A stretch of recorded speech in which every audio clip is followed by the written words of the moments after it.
Where are we at? Oh, we're at the VIP podcast, ladies and gentlemen. You're here with us today, and I'm so excited that you are. You wouldn't want to be anywhere else. No, you wouldn't. Nope. And I grabbed a dude from Arkansas and put him in my car with me to bring here on the show with us.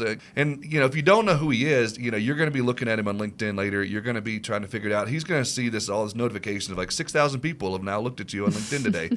So you're welcome, Ivan. I think we could get into a lot of really cool stuff here because we hear you, audience, talking about the you know, it's hard to find talent. It's hard to keep talent, and especially young talent. Yeah. So why not go straight to the source of someone who's educating young people? And this is a really tactical conversation. That's what I loved most about Ivan is he didn't there's a lot of, oh, well, you know, look for great talent. Start with people that are this age. It's like, okay, but what do I do tomorrow? Yeah.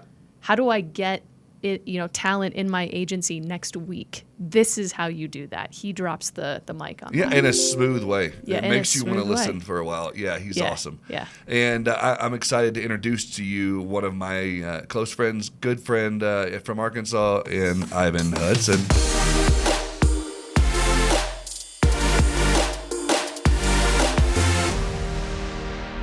All right, Ivan Hudson, welcome to the VIP podcast, man. I'm so glad you're here. Wow, thank you so much for the invitation. It's an honor to be here. Yeah, man, I get another fellow Arkansan on here with me, so Oh, now you're outnumbered. that's the tie. Oh, okay, all right. By the way, we'll do this on air, but Sid Rowe, Ivan Hudson, Sid Rowe. Dude, nice to meet you. So It's an absolute pleasure. Yeah. I've been talking you up, so you can't be bad now. You got it. I'm just kidding. Big shoes. No pressure, no That's what pressure. the editing is for, right? That's right. That's right. Okay, so I got it. We're having this conversation off air, and I want to bring you into this a little bit. So I want to know. Okay. I got a two-part question to start off for you. Okay. Number one, would you rather be hot all the time or be cold? Oh.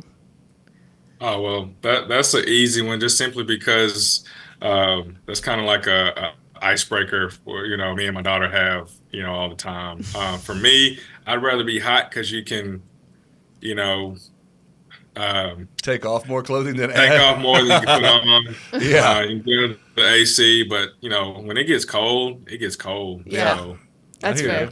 So That's fair. the second part of that is, what in the summertime? What's your thermostat set at right now? Where are you at? when I'm away from the house, just because it is very well insulated, like 73, 74. Oh wow, that's You more know, Sid I'm speed. away. That's a money temp.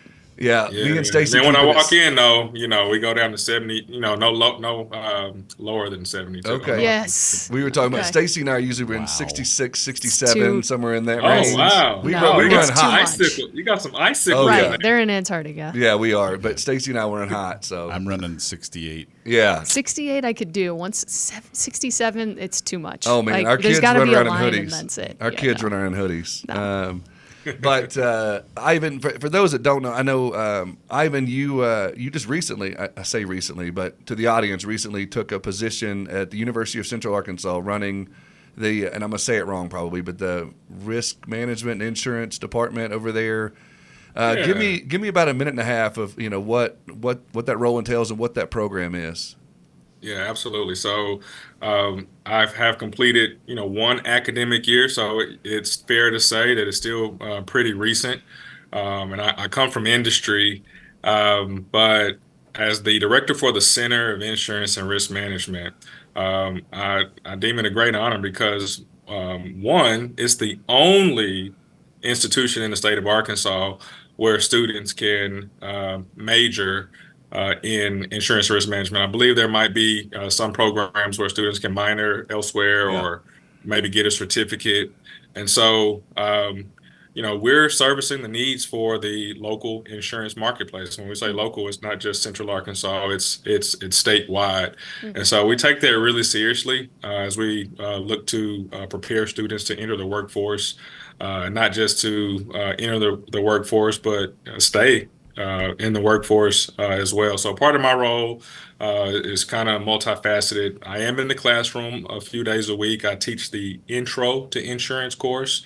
And that's not actually part of the degree program. Anyone any student across the campus can take that class, and it really, just like the name implies, it gives kind of an introduction to risk, and how we mitigate and manage some of those risks.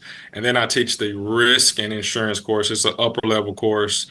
Going a little bit deeper into some of those same concepts. Um, I do have some public facing responsibilities. I get to engage and network with industry professionals from the agency side, from the carrier side, from the nonprofit side, the association side. And so we want to make sure that we are aligning students with, what the industry looks like. We want them to get internships, obviously. Yeah, We want them to get those kind of those first rights of refusal at these really good jobs. So that's a little bit I about what I love it. do. What I love is, people that don't know, like I know you from, you brought up, you get to do the networking, which is a perfect for you to say that because you did have an agency. You have worked in it, been in the trenches. And I knew you from networking, from, B&I, Chamber of Commerce days. And that was something you thrived at and something you were really good at. And that's how you and I got years and years ago. And I'm interested to know, before I get into any other questions I've written down here, like from going from that producer role and that agency owner role, what Yeah. drew you to that? What was something that made you think, man, I want to go from that to this? What was that for Yeah, you? yeah. So my professional and my personal mantra that I go by is you can network or you can not work, but Oh, you can't that's the do both. title. You got to choose. You can network or you cannot work, but you can't do both. And that really does speak to core value that I've adopted and building relationships. And it's kind of what kind of brought us here today. But it's especially important in an environment that is driven by transactions. A lot of times we focus on the sale. Even if we're not primarily in a sales role in insurance, nobody moves, nobody makes money unless somebody's out making a sale. And so Yeah, networking is something that's a fluid process, and um, education is also something that's really, really important in our industry. And so, if you look at the agency side, um, you know, you might give up some clients, some sales, for the sake of taking a little bit more time to really dive into that coverage, dive into some of those coverage forms and those policy limits so they can really understand what it is they have. So education has always been a part of, me on the agency facing side of things. And so it's the same thing in the classroom, just, education is really important. And I'm a proponent for formal education, but we know that you don't have to have a degree in insurance and risk management to go into our field. 100%. But when you enter the field, who are the individuals that are making the greatest strides? It's the ones that are doing the continuing education. It's the ones that are pursuing designations because learning is lifelong. So 100%. yeah, And, one of the things I wanted to talk to you about, and I hope this isn't too controversial, but I think the industry coming up, or the individuals coming up, and this generation, I don't think they quite network like our generation does. And I think some of it has to do with social media, in my opinion. Some of it has to do with technology. Some of it has to do with just the way they were brought up. Maybe COVID had something to do with some of that. oh But yeah. what do you see in that? And like, what are you doing to try to help these, young people coming up in the industry, like, to understand the importance and the value of relationships, even with all those other distractions that they've got? Oh man, you really hit it on the head there. You said a lot. So if you look at the kind of workforce now, I don't care what industry you're in, it's really fascinating because you have this cross sectionality of these different generations, and so the baby boomers, they're They're hanging on. arguably yeah, yeah, arguably one of the most influential segments of modern era. But like you said, they're hanging on. Another decade or so. I mean, they would be really, really making an exit. Hey, the Gen Xers. I'm a millennial, but I really relate more to Gen X because I'm right on the cusp there. Yeah, I'm one of the me older too. millennials, but. Yeah. For this younger generation, let's say Gen Z, they really are, one of the first generations that were born with the cell phone in their hand. Yep. And so, what does that look like for going from a traditional textbook that you have to lug around and things like that? What does that look like coming out of COVID? Just think about our seniors today. Well, guess what? They started their, maybe ended their college or their high school careers, not being able to go to graduation, not being Oh able to yeah. go to, maybe finish their senior year of sports, maybe. And so they entered college with behind a computer, getting their lectures and things behind a computer. And even as we have some residuals of the COVID-19 pandemic, we are really just hitting home on same stuff that we came upon, those intangibles, those things that you can't really touch and feel, those soft skills, right? The ability to communicate, the ability to do that, like put your device down and go and have a meaningful connection, a meaningful conversation with someone. And so, just stemming from, my personal beliefs of networking that's embedded in everything we do. Something else, you can't teach. I call it the it factor. Oh yeah.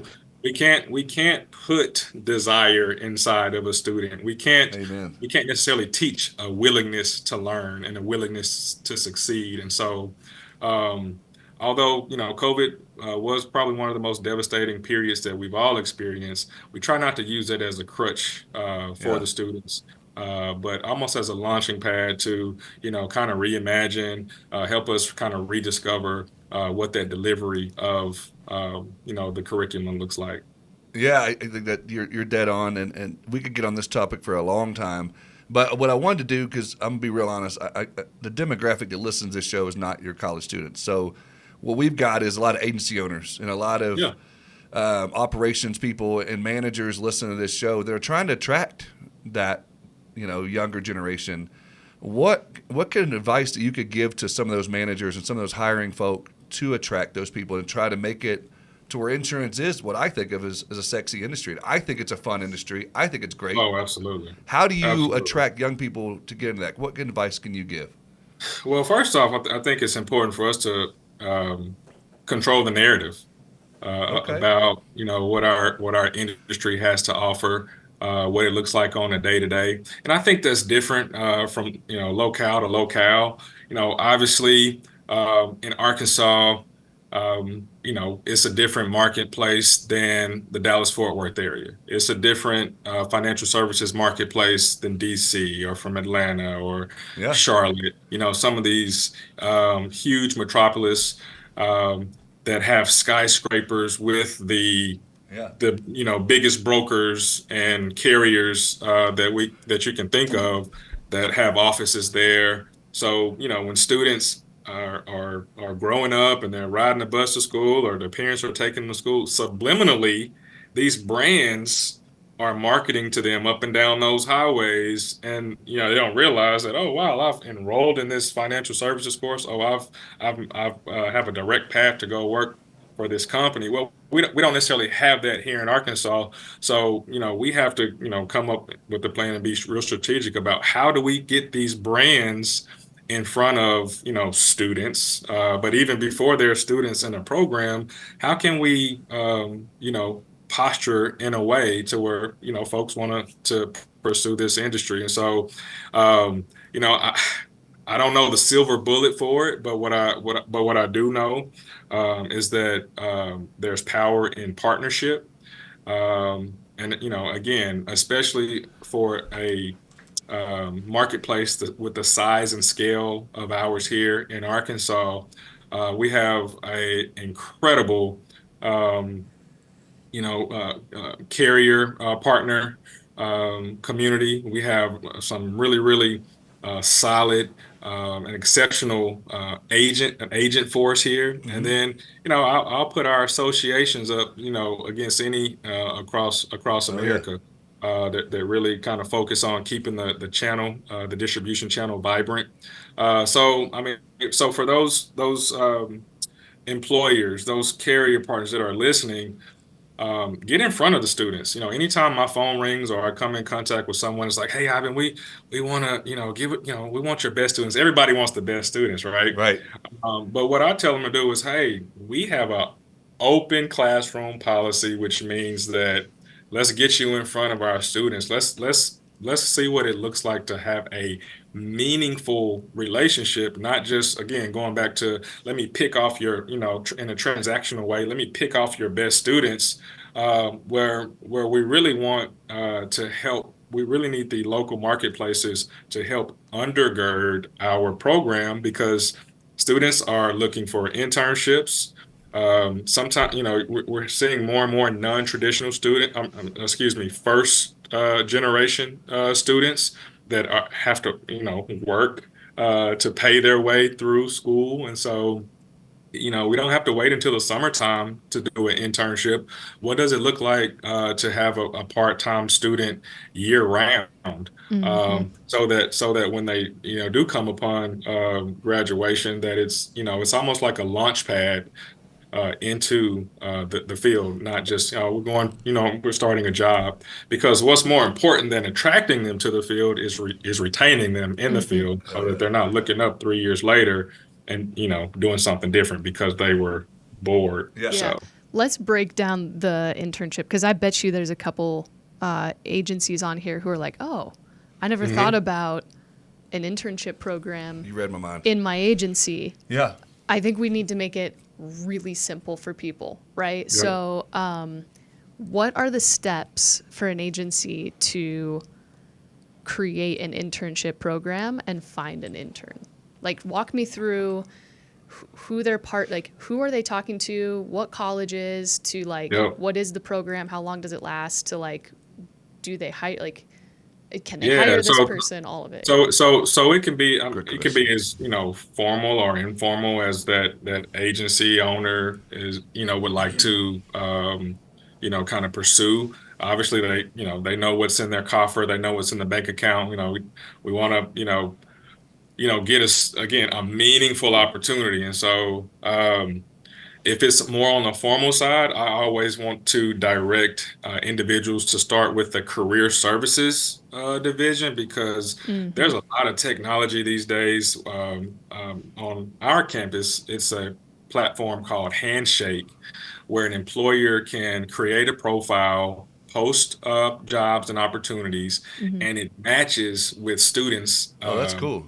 Yeah, and they may be insurance, they may, might be marketing, they might be, something else, but whatever their profile is matches up with that employer's and it automatically dings them. And so it's almost like this platform is doing some of the work for them. Mm-hmm. Also, when you work through career services, they are able to set up uh, mock interviews or even real live interviews on your behalf. And so it really is just a good relationship to have if you want to go that route. But again, to keep it simple, I would That's thoughtful. encourage any agency partner, even on the carrier side, who's ever looking for interns, to engage with the local Gamma Iota Sigma chapter. Yeah. GIS is Mm-hmm. the 100%. foremost talent pipeline for students majoring in insurance, risk management, and actuarial sciences and related fields. And the Mm-hmm. part I like, almost as equally as it being geared towards just the field is the and related fields because it really Mm-hmm. puts an emphasis on the fact that risk management and insurance touches literally every vertical, every function, Yeah. every field. And so it opens the opportunity up for virtually, That's smart. any student that That's wants to super get So, smart. involved. yeah, I just wanted to real quick. So, Mhm. just to let these agency owners know, when you bring in an intern, what are some of those tasks that you could have an intern jump into? 'Cause some people are like, I don't know what to have them do because they're not licensed sometimes. What are some of those low level? I shouldn't say low level, but some of those entry level tasks that you can assign an Well, intern? I mean, obviously there are some mundane tasks that have to be done. I mean, yeah, it's not a hard field to be in. A lot of it is kind of some scrappiness and some stick to itness and just some planning. And so I think a lot of students and even folks that are going towards internships don't realize how technical Mm-hmm. insurance is. It's not just about oh, I got a I know a lot of people and I can quote people and I might be successful. It's a lot more technical than that, but in our data-driven society, um, the data that we aggregate and we put into these quoting portals and things like that, the outcome is only as good as the input. And so,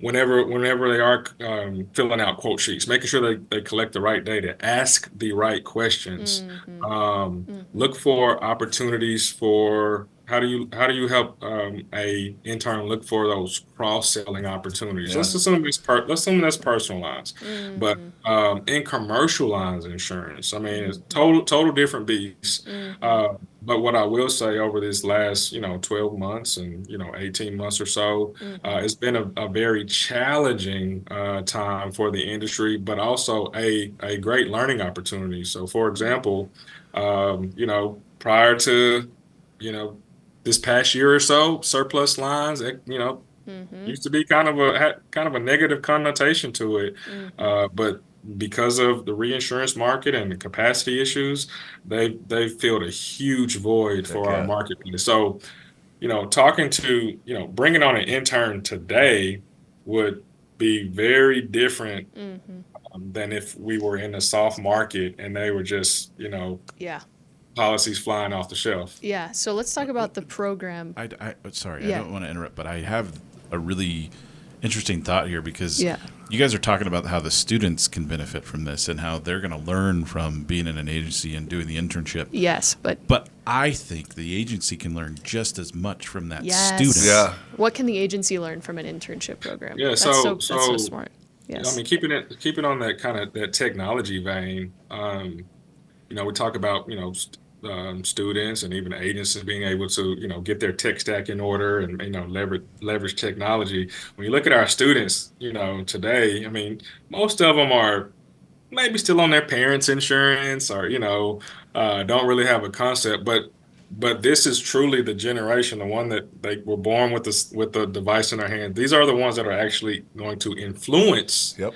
technology. What does that look like on the agency side? Well, look at most agencies' uh, telematics programs that their carriers offer, and the telematics allows them to collect data on Yeah. driving patterns and behaviors, and being able. They're actually right now slowly adopting, but because they are, offer discounts in a rising cost economy, folks are looking for ways to get discounts. Well, guess what? That data um, that's being entered today is being used to inform underwriting Yeah. decisions, is being used to inform product development decisions in the future, is being used to inform, even the agency, maybe their tech stack and how they, offer and quote and their proposals.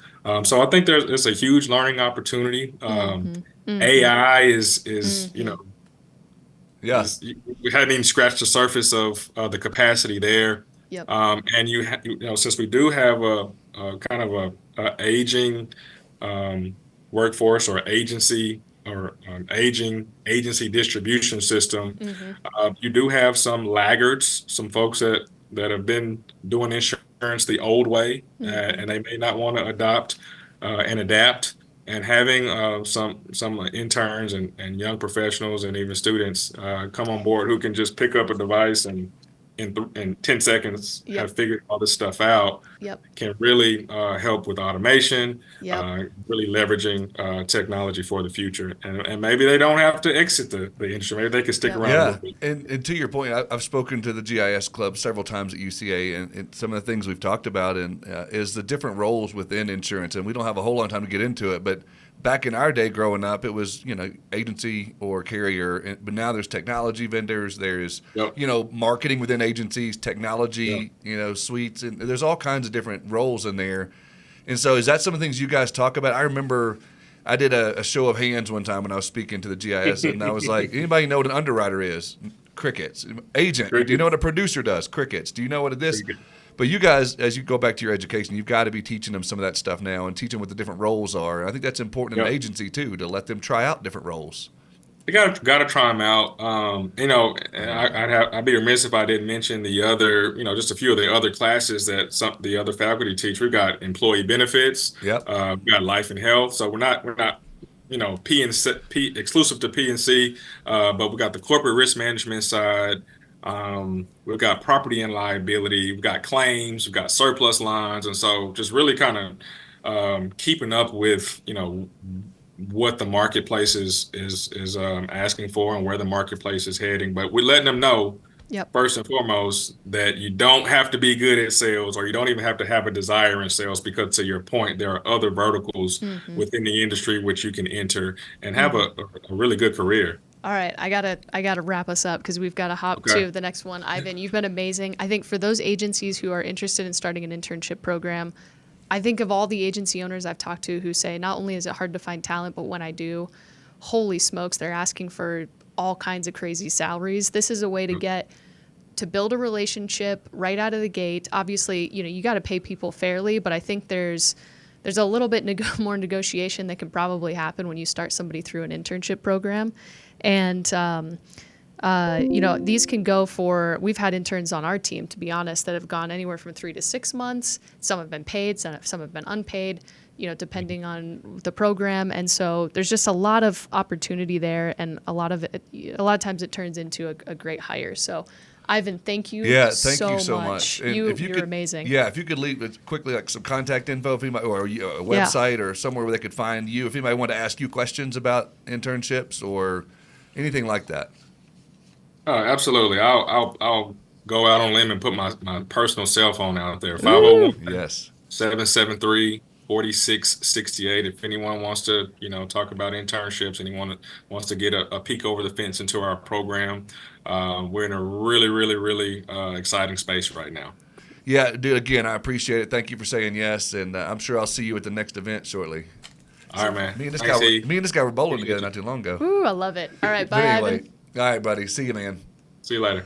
Man, what a great episode. Dude, that was fire. Yeah, you always like those. I always like the ones that give me heartburn, the spicy episodes. The spicy ones? Because we got some great guests that we had to share their opinions. We had to get that out there. Well, and listen, that's not the last great guest we're going to have. We got so many more lined up this season. You got to come back every single time. Go to YouTube, hit the subscribe button, or make sure that you follow us on your favorite podcast channel. So come back next week, hang out with us. We got another amazing guest. See you on the next one.